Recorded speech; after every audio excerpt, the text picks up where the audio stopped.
Dikşelerini davamlaştırmaz hürmetli vatandaş. Endi mındaq, mavzu mındaq, davamı yok arkadan davamı. Çünkü Amerika eşki devlet münasebetleri ciddileşken vaziyet, xatarlik katlımı örleşke başladı. Vaziyetin xatarlik katlamları örleşke başladı. Mavzulu haber 10. ayının 4. günü İktisat Gazeti ilan kılındı. Haberi mındaq başladı. Amerika bilen Cungo bir neçe 100 milyar dollarlık tamoyunu beci, soda uğraşığı körüple kalmazdan. Devlet müdafiye harbi işler cihetki münasebetlerimi ciddileşki başladı.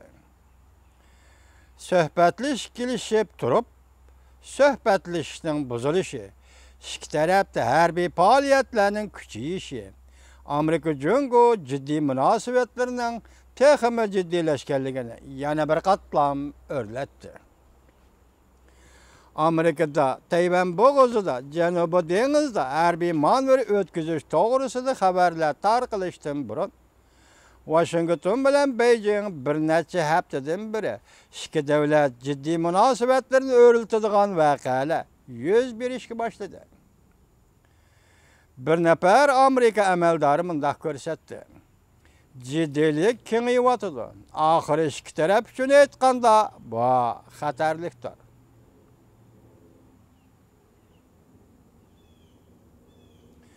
Yaqında yüz bergen bir qatımlıq sörkülüş doğrusida CNN mundaq ko'rsatdi. Mundaq xabar qildi. Stat qilib elevatıdı xabarga. Amerikanın qo'llug'ichi keçenin qo'llug'ichi Dekart belgilik harbiy parxoti 30. günü Janubi Deniz taqim aralarıqı yaqiyada Jungo'nun bir dana qo'llug'ichi parxoti bilan o'ttirda xatarlik bir harakat mashg'uloti o'rinlandi. Amerikanın harbiy parxoti o'zini daldiga ilishga majbur bo'ldi. Araliq 41 metrlik qoldi.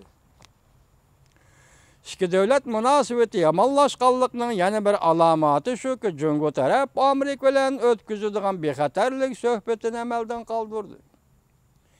Jungo'nun deniz armiya kumandanı Shin Jil-long, Amerika'nın deniz armiya harbi ameldarı Richardson bilen körüşünü amelden kaldırdı. Bir hafta içinde iki katimlik yukarı derecelik uçuruş amelden kaldırıldı. Amerika Qo'shma Shtatlarining Davlat Mudofaa ministri James Mattis 10. ayının o'ttirlarda Beijingni ziyorat qiladigan planini amaldan qoldirdi. Chunki Beijing taraf Washingtonga Jungo amaldorlarining ularni Amerika amaldorlari bilan diplomatiya va bexatarlik bo'yicha suhbatlashmaydiganligini uqtargandan keyin suhbat amaldan qoldirildi. Amerika Qo'shma Shtatlar Davlat Mahkemesi 9. ayının 20. günü Azatlık Armiyanın muhim qurol-yarog' setib elish organi Markaziy harbiy ishlar qurollanish va taraqqiyot bo'limiga embargo yurgizdi. Amerika bundan sal burun Tayvan 330 milyard dollarlik harbiy qurol-yarog' setib berish qonun loyihasini o'tirib qo'ydi. Amerika Qo'shma Shtatlari bundan sal burun Tayvanga 330 milyard dollarlik harbiy qurol-yarog' setib berish qonun loyihasini o'tirib qo'ydi. Tayvan havo urush iqtidorini oshirmoqchi bo'ldi. Beijing qattiq norozilik bildirib, Amerika tarafining Amerika Jungo munosabatlariga buzg'unchilik qiladigan ishlarni qilmasligini talab qildi. Orqada Jungo Amerikaning hara belgilik qo'sh taraflik hujum qilg'uchi harbiy parxotining 10. ayda Shangani ziyorat qilish iltimosini rad qildi. Amerikada o'tkaziladigan o'rta mezgillik saylam ikki taraf Amerika va Jungo taraf elishadigan, urushadigan maydon bo'lib, ya'ni ma'naviy jihatda urushadigan maydon bo'lib qoldi.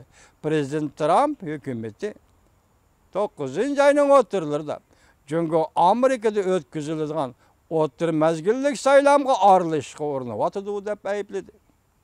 Prezident Trump hamda qo'limda paketim bor dedi va mundaq ko'rsatdi. Jungoning raisi Xi Jinping endi mening do'stim bo'lolmaydi. Prezident Trump mundaq dedi. Jungo'nun reis Xi Jinping endi mening do'stim bo'lolmaydi. Govingoy ulug' bir davr haqiqatan yetib keldi dedi. Mavzuli xabar 10 ayning 2 kuni Erkinlik gazetida e'lon qilindi. Xabar mundaq boshlandi. Govingoyni bilisizlar, o'tgan biz sizlarga leksiya qilib so'zlagandik. Orliqda sal tushib qolishning sababi Jungo'da 19-qurultayda bu Govingoy material pash qilib çekilip bo'lgan Wang Qishan degan odam asli amaldan qilishi, xizmatdan qilishi yoki pensiyaga chiqishi kerak edi. Biroq Rais Xi Jinping bu Govingoyni erishganda, qayishganda hech qanday bir ma'muriyatning planida yo'q. Ish bilan o kishini davlatning ma'mur raisiga ko'tardi. Shu vaqtda gapda Wang Qishan Amerika bilan suhbat o'tkazib bordi. Suhbat o'tkazish jarayonida Amerikaning savdo tijorat sohasidagi bosimini azaytirdi. Shuning uchun buni ma'mur rais tayinladi deyilgan. Amiriyatda hozir Jungo va Amerika o'rtasidagi ziddiyatlar, ya'ni savdo talash tortishi hozir olqib chiqib harbiy ishlar sohasiga va shundaqli siyosat sohasiga kirib kelayotgan bir paytda Wang Qishanning hozirgi davlatning ma'mur raisi Wang Qishanning Amerika bilan diplomatik munosabatda bo'lib bu ishlarni to'xtatishga chami yetadiganidek emas. Shu vaqtda Wang Qishan rais bo'lgan vaqtda Govingoy to'g'risida gap so'zlar davlat sirtida ozib bu kishining o'rni va ta'siri sal tuvallagan edi. Endi mush bir haftadan beri Govingoyning o'rni yana yuqori ko'tarilishga boshladi. Shunga to'g'ri betlari mana xabarni berdi. Bu xabarni sizlarga yetkazib o'tamiz. Jungo'da sargardan boyvacha Govingoy material pash qilib, g'arb dunyosida yetilayotgan siyosat, iqtisod, harbiy ishlar, madaniyat qatlamlarida Jungo'ni bir qator embargo qilish harakatlari haqiqiy ulug' bir davr yetib keldi deb tasvirlashga bo'ladi deb ko'rsatdi. Govingoy o'tgan bir yilda material pash qilishlarni aslab o'tdi va mundaq ko'rsatdi.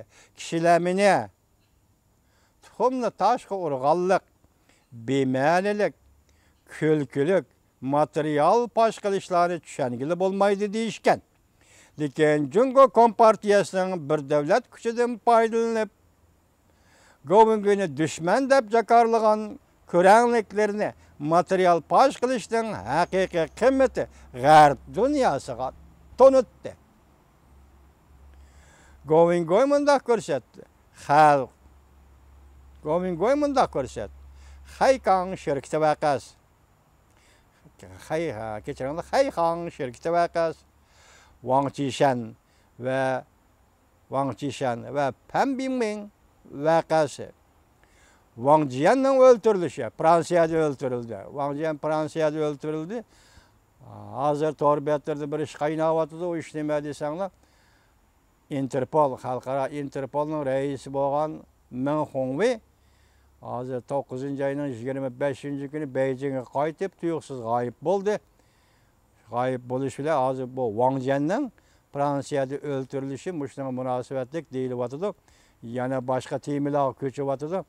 Xudo xolis kelar qatamliq leksiyamizda buni tanishtiramiz. Lekin bu yerda Wang Jianning ismi chiqdi. Wang Jianning deydi. Wang Jianning o'ltirilish vaqasi. Markaziy komitet, qonun komitetining sekretari Meng Jianzhuoning oilaviy chiriklashi va vaqalari. Jamoat xavfsizligi ministrligining muavin ministri Hu Jinhuaning yana bir Sunli Junning Amerikaga kelganligi. Davlat bexatarlik ministrligining intizom tekshirish komitetining sekretari Liu Yanpingning Govingoyni go'raga olmoqchi bo'lganligi, Wang Qishandan tortib Pan Bingbinggacha hukm xulosining hammasining to'g'ri bo'lganligi, ya'ni Govingoy pash qilgan materialning hozirgacha 1 yildan ortiq vaqt ichida hammasining to'g'ri bo'lganligi endi dalillandi deydi. Shunga hozir men deyman, Govingoyning bozori yana chiqdi degan gap. Govingoy bunda ko'rsatdi. Jungo asla ko'rilmagan bir darajada Govingoy to'g'risida fitna fasod tarqitib, teşviqat arqali hücum qilib, josusluq sistemlari, axborot ushur sistemlari, Jungo Kompartiyasining chet ellardagi yosharon kuchlari bir davlat kuchi orqali Govingoyni birinchi darajalik dushman deb bekitgan. Bu ishlar shuna bo'lgan edi. Govingoy bunda ko'rsatdi. Bu bir qator ko'ranglik bilan qilingan ishlar, ijtimoiy vositalar, Govingoy pash qilgan materiallarning chillik qimmatini isbotlab berib, g'arb dunyosining alohida diqqatini qo'zg'agan. Govingoy bunda oshkorildi. Navbatda g'arb dunyosi siyosiy gruppalar bo'lsin yoki hukumat, bilim xazinalari, g'arb kapitalizm jamiyatining kapital manfaat guruhlari bo'lsin, ularning hammasi Govingoyning material pash qilishiga yuqori darajada diqqat qilishga boshladi. Govingoy faxrlangan holda bunday ko'rsatdi. O'tgan bir yilda Amerika-Jungo munosabati, dunyo, Malayziya ishlari, Venezuela, Liu Zo, ya'ni shunaqa bir odam chiqqan ekan o'tirgan. Wang Qishan, Meng Jianzhou, Pan Bingbing, Haihang shirkati, Wang Jianning o'ldirilishi, Anbang shirkati, Shao Jianhuaning voqeasi to'g'risida mundaq to'g'ri hukm qilgan Govingoydan boshqa dunyoda hech qanday bir kishi yo'q. Hammasi to'g'ri bo'lib chiqdi dedi. Govingoy chaqiriq qilib bunday ko'rsatdi. Odamlar Jungo Kompartiyasi degan ism bilan Jungo degan ismni ayirib qarash kerak. Go apandi bunday ko'rsatdi. Mutlaq ko'p sonli Jungoliklar qanoat qilib yashash, iqtisodni taraqqiy qildirish, eng muhimi g'arb dunyosi o'xshash kishilarda hurmatlanish, xususiy boylikqa ega bo'lishni qo'g'dinishni, hayotning qonuni, hayotning turmushning qonuniy kapolatga ega bo'lishini orzu qilish, chiriklashgan siyosiy kuchlarning davlatga hukmronlik qilmasligini xohlaydi. Jungoliklar shunday xohlaydi. Albatta Jungoliklar istiqsiz, pokiz muhitda yashashni, millatni yo'qotadigan, atmosferalarni kechiringlar, ota-miroslarni yo'qotadigan va kelgusini yo'qotadigan ishlarni qilmaslikni xohlaydi. Jungoliklarni tushuntiryapti.